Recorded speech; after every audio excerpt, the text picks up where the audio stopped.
बिस्मिल्लाहिर्रहमानिर्रहीम। अस्सलाम वालेकुम स्टूडेंट्स, कैसे हैं आप? उम्मीद है कि आप सब खैरियत से होंगे। ओके बेटा, आज हम कहानियाँ पढ़ेंगे। आज का हमारा टॉपिक है कहानी नवीसी।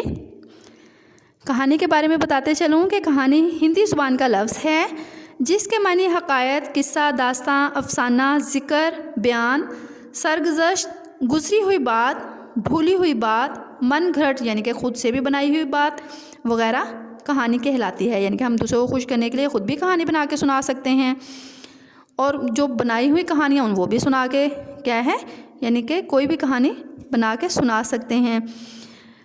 हकायत या कहानी सुनने सुनाने का रिवाज उस वक्त से शुरू हुआ जब से इंसान ने बोलना सीखा। हत्ता कि मौजूदा जदीद साइंसी और तहज़ीब याफ्ता दौर में भी कहानी को मकबूलियत हासिल है और ना सिर्फ मकबूलियत बल्कि दिलचस्पी में भी इसमें कमी नहीं आई, बल्कि इसमें मुसलसल इजाफ़ा हुआ है। कदीम दौर में हुक्मरानों ने अपने यहाँ कहानियाँ सुनाने वाले मुलाजिम रखे हुए थे जो इन्हें अक्सर औक़ात कहानियाँ सुनाते रहते थे और हुक्मरान इन्हें तनख्वाहों के अलावा इनाम व कराम से भी नवाजते थे। चुनांचे कहानी के फ़न ने तरक्की करते करते अफसाने, नावल और ड्रामे की सूरत इख्तियार कर ली। कहानी बच्चों और बड़ों में यकसा मकबूल है और सब ही कहानी बड़े शौक़ से सुनते और सुनाते हैं। बाज़ कहानियाँ दूररस नताइज की हामिल भी होती हैं, यानी कि इसमें कोई ना कोई अखलाकी सबक ज़रूर होता है और कई किस्म के अखलाकी असबाक से भी भरपूर होती हैं। ऐसी कहानियाँ कौम की तश्कील में बड़ी मावन साबित होती हैं। कहानी नवीसी के लिए ज़रूरी हदायत हैं कुछ, यानी कि कहानी लिखते हुए दरअसल बातों को मद्देनज़र रखना ज़रूरी होता है। नंबर 1 है कहानी हमेशा सीगा माजी में लिखें। कहानी की ज़ुबान सादा और रोज़मर्रा के मुताबिक होनी चाहिए। नंबर 3 है जुमले सादा और मुख्तसर लेकिन ज़ुबान बयान की अगलात मतलब गलतियों से पाक हो। नेक्स्ट है वाक़यात के दरमियान रब्त और तसलसल हो। कहानी मुनासिब तवालत के पैराग्राफ की शक्ल में लिखी जाए। कहानी का अंदाज़े बयां ऐसा हो कि हकीकत का रंग नज़र आए। कहानी कम अज़ कम 1 या ज़्यादा से ज़्यादा 2 सफ़ात पर मुश्तमिल हो। नेक्स्ट नंबर 8 है खुशखती का ख्याल रखें ताकि तहरीर में अल्फाज पढ़े जा सकें और पढ़ने वालों को आसानी हो। राइटिंग का ख़ास ख्याल रखें, कटिंग बहुत ज़्यादा ना हो। नीटनेस का ख्याल रखें ताकि पढ़ने वाले ना सिर्फ कहानी से बल्कि आपके लिखे हुए काम से भी क्या है महजूज हों। आज की हमारी कहानियों के जो उन्वानात हैं उनमें है नंबर 1 शेर का घर, नंबर 2 है गिदड़ की मक्कारी, नंबर 3 है जिसका काम उसी को साझे, नंबर 4 है कौम की खातिर एसार। ये है हमारी आज की कहानियाँ। इसमें से कहानी नंबर 1 है शेर का घर। ये मैं डिक्टेट कर रही हूँ, आपने ज़रूरी नहीं है जो मैंने डिक्टेट किया वो याद करें, आप कहीं से भी ये कहानी याद कर सकते हैं। ओके, जो मतलब आपके पास इसकी की बुक है आप वहाँ से ये कहानी याद करेंगे, ठीक है। कोई ज़रूरी नहीं है कि आप मेरे वाली कहानी को लफ्ज़ ब लफ्ज़ ऐसे ही याद करें। कहानी सुनना और फिर आगे सुनाना जितना उसमें चेंज होता है इसमें भी इतना ही होना चाहिए। कहानी है हमारी शेर का घर।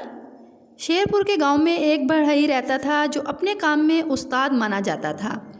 लोग दूर दराज से लकड़ी का काम करवाने के लिए उसके पास आया करते थे। एक दिन उसे लकड़ी का पिंजरा बनाने के लिए लकड़ी की ज़रूरत थी।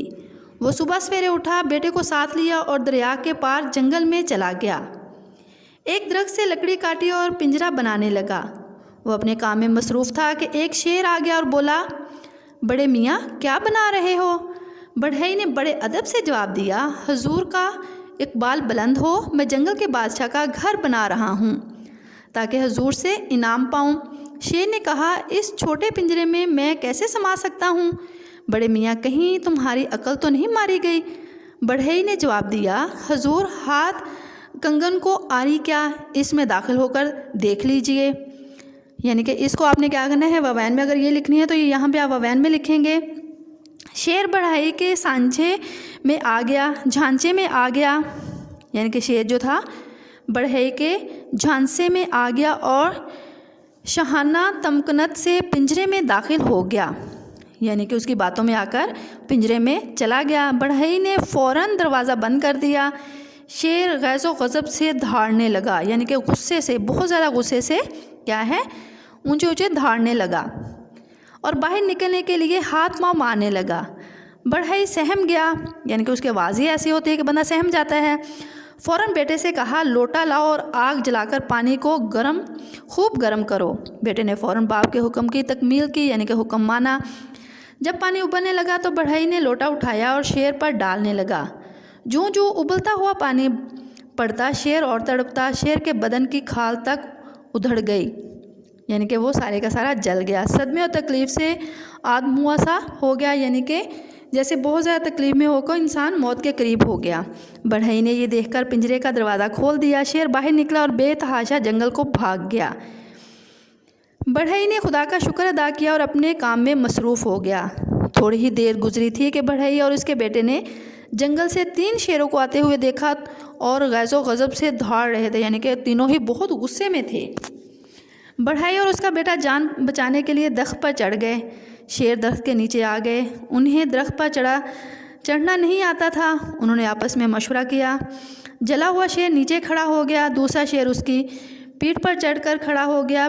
बढ़ई भांप गया कि अब हमारी खैर नहीं, यानी कि वो जान गया कि अब हमें ये छोड़ेंगे नहीं। उसने चिल्लाकर कहा, लोटा लाओ। ये सुनना था कि नीचे वाले शेर का रंग फक हो गया, यानी कि वो एकदम फिर घबरा गया। वो भाग निकला। ऊपर वाले दोनों शेर भी ऊपर नीचे गिरे और भाग निकले। बढ़ई की हाजिर दिमागी की वजह से उसकी और उसके बेटे की जान बच गई। इसकी यानी कि इखलाकी सबक आप लिखेंगे लास्ट में। इंसान जंगल के बादशाहों का भी बादशाह है। देखा कितनी बहुत बड़ी बात है कि इंसान से बड़ा तो कोई है ही नहीं। इंसान क्या है, हर चीज़ पर काबू पा सकता है अगर वो चाहे तो, अगर वो हिम्मत करे तो इसका आप स्टार्ट एंड में क्या लिखेंगे, इखलाकी सबक हर कहानी का ज़रूर लिखेंगे। ऐसे ही हमारी कहानी नंबर 2 है गीदड़ की मक्कारी। किसी जंगल में एक मोटा ताज़ा हाथी रहता था। इस जंगल में गीदड़ों का एक गौल भी रहता था। गीदड़ उसे दूर ही से देखकर ललचाते, यानी कि उनके मुंह में पानी आता, मगर बस ना चलता था कि इतने बड़े डील के हाथी के गोश्त से किस तरह लुत्फ़ अंदोज़ हुआ जाए। रात दिन इसी ख्याल में गलात तो पेचा रहते, यानी कि सोचते रहते। एक दिन तमाम गिदड़ एक जगह जमा हुए और हाथी को मारने के मंसूबे बनाने लगे। एक बूढ़े गिदड़ ने कहा कि तुम मुर्दा हाथी का गोश्त खाने की सोच रहे हो, मैं तुम्हें ज़िंदा हाथी का गोश्त खिलाऊंगा। सारे गिदड़ खुश हो गए और इसको अपना सरदार बना लिया। रात के वक्त हाथी जंगल में टहल रहा था। वही गिदड़ उनके पास आया और बड़े अदब से सलाम करके बोला, हजूर, सब गिदड़ों ने फैसला किया है कि आप हमारे बादशाह बन जाएं। हम सब आपकी पनाह में आना चाहते हैं ताकि आपकी हुकूमत में सुख चैन की ज़िंदगी बसर करें। हाथी गिदड़ की बात सुनकर खुशी से फूला न समाया, यानी कि बहुत ज़्यादा खुश हुआ। गिदड़ ने हाथी से कहा, हजूर वाला गिदड़ आपकी रस्म ताजपोशी सरंजाम देना चाहते हैं। मेरे साथ चलिए ताकि राया अपने बादशाह को देखकर खुश हो जाए। हाथी बोला, क्यों नहीं, अभी चलते हैं। गर्ज हाथी गिदड़ के साथ चल पड़ा। गिदड़ इसे एक ऐसी जगह ले गया जहां दलदल थी। गिदड़ हल्का फुल्का होने की वजह से बासानी दलदल पर चलने लगा। हाथी बादशाहत के नशे में दलदल में उतरा और घुटनों तक दलदल में फंस गया। हाथी आग बगोला हुआ, यानी कि बहुत ज़्यादा गुस्से में आ गया और चंगाड़ कर बोला, अब क्या करूं? गिदड़ ने कहा, हुजूर, मैं अकेला आपको कैसे निकाल सकता हूँ? हुक्म हो तो अपनी कौम को बुला लूँ। हाथी बोला, जल्दी करो। गिदड़ ने आवाज़ लगाई और सैकड़ों गिदड़ जमा हो गए जो उन्होंने उसको नोच नोच कर खाने लगे। हाथी चंगाड़ा और सूंड हिलाई, डराया धमकाया भी, मगर गिदड़ वहीं खड़े खड़े हाथी का गोश्त चट कर गए। इसका इखलाकी सबक है नादान हाथी मक्कार गिदड़। ये थी हमारी 2 कहानियाँ। इसके अलावा इसका ये वाला भी इखलाकी सबक हो सकता है, खुशामद बुरी बला है। ये वाला भी हो सकता है कि ये उसकी खुशामद में ना आता तो क्या था, ये बच सकता था। ये हमारी आज की कहानियाँ मुकम्मल होती हैं। अब आपने ये कहानियाँ सुननी हैं, उसके बाद आपने यानी कि इसका कंसेप्ट लेना है, फिर आपने अपनी कहानियाँ 1 से 4 याद करनी है। साथ साथ ही याद करते रहें अपनी कहानियाँ, सारी इकट्ठी नहीं करनी, फिर आपके लिए बर्डन हो जाएगा, फिर आपको याद करना मुश्किल हो जाएगा। 1 से 4 आप क्या करेंगे, कहानियाँ याद करेंगे और इसमें से कहानी नंबर 3 अपनी नोट्स पर लिखेंगे। लिखने का थोड़ा सा तरीका बताते चलूँ कि आपने लिखने के लिए सबसे पहले लिखना है सवाल नंबर जो भी होगा 7 होगा जो भी, फिर कहानी नवीसी, फिर आपकी जो कहानी का उन्वान है वो लिखेंगे, फिर आप कहानी 2 फिंगर छोड़ते हुए पैराग्राफ बनाएंगे और अपना 2 पैराग्राफ में ये कहानी लिखिएगा। इसमें आपने देखे मैंने इसमें जब आपको कहानी ये डिक्टेट की है तो इसमें कुछ मैंने मुहावरात का इस्तेमाल भी किया है, तो आप उन मुहावरात को क्या है लिखेंगे और साथ में अगर आपके यानी कि आप जहाँ से भी याद करें अगर इस तरह के मुहावरात आते हैं तो आप उसको ववैन में लिखेंगे। फिर लास्ट में जाके आपने इखलाकी सबक लिखना है या नतीजा लिखना है, लिख के उसे नेक्स्ट लाइन पे आपने जो भी नतीजा होगा उसका लिखेंगे। ओके, ये थी हमारी कहानियाँ। ओके, अपना वर्क कंप्लीट कीजिएगा। Best of luck. अल्लाह हाफिज़।